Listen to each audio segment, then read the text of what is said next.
حقدار کا حق واپس لینے کا وظیفہ،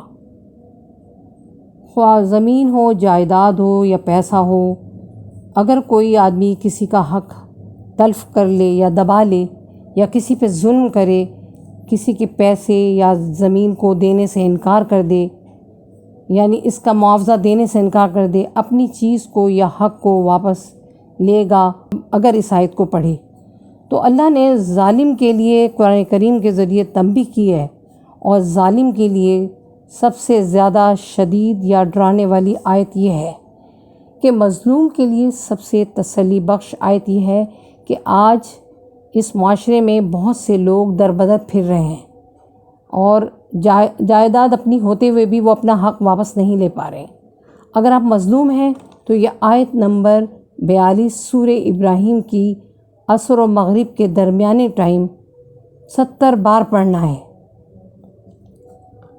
یا تو مال واپس مل جائے گا یا 3 دن کے اندر یا پھر ظالم اپنے برے انجام کو پہنچ جائے گا اور جلد اللہ کی پکڑ میں آئے گا اس وظیفے کی بدولت سے انشاءاللہ۔